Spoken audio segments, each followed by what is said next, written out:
হাসিনা আপনাদের ছেড়ে পালিয়ে গিয়েছে। গোপালগঞ্জকে যদি উনি ধারণ করতেন তাহলে ভারতে না গিয়ে উনি গোপালগঞ্জেই আসতেন।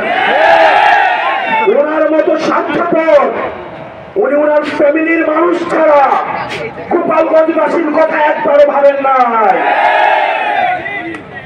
প্রিয় গোপালগঞ্জবাসী, গোপালগঞ্জ বাংলাদেশের হয়ে উঠতে পারে নাই, আপনারা বাংলাদেশের হয়ে উঠুন।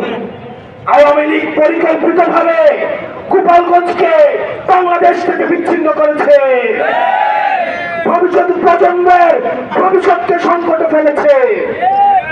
আমরা গোপালগঞ্জবাসীকে আশ্বস্ত করতে চাই, গোপালগঞ্জে বাংলাদেশের, ফেনীতে বাংলাদেশের, বগুড়ায় বাংলাদেশের, বাংলাদেশ এই ৬৪টি জেলার সমান অধিকারের জন্য লড়াই করবে। সবার জন্য আমরা সমানভাবে লড়াই করব। প্রিয় গোপালগঞ্জবাসী, আমরা আপনাদেরকে আহ্বান জানাবো, আপনাদেরকে আমরা জালিমের শাসন থেকে মুক্ত করেছি। আমরা ইনসাফের বাংলাদেশ করার জন্য আপনাদেরকে সাথে নিয়ে আমরা একসাথে কায়দার এবং ইনসাফের বাংলাদেশ গঠন করব। আমরা স্লোগান দিয়ে আমরা আমাদের বক্তব্য শেষ করছি।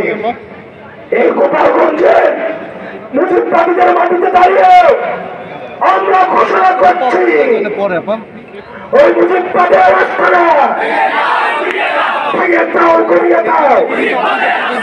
মুজিববাদের রাস্তাটা ইনকিলাব, ইনকিলাব, মুজিববাদ, মুজিববাদ, মুর্দাবাদ, মুর্দাবাদ, মুজিববাদ, মুজিববাদ, ইনকিলাব, ইনকিলাব। কোথায় কোথায় বাংলা ছাড়, এই দেশ আমার দেশ। ইনকিলাব, ইনকিলাব, মুজিববাদ, মুজিববাদ, এনসিপি, এনসিপি। সংগ্রামী সহযোদ্ধারা, এই পর্যায়ে আপনাদের সামনে বক্তব্য রাখবেন জাতীয় নাগরিক পার্টি এনসিপির কেন্দ্রীয় আহ্বায়ক কমিটির বিপ্লবী সদস্য সচিব, ফ্যাসিস্ট বিরোধী লড়াই, স্বৈরাচার বিরোধী লড়াইয়ের অগ্রসেনানী জনাব আখতার হোসেন, জনাব আখতার হোসেন। আমি বক্তব্য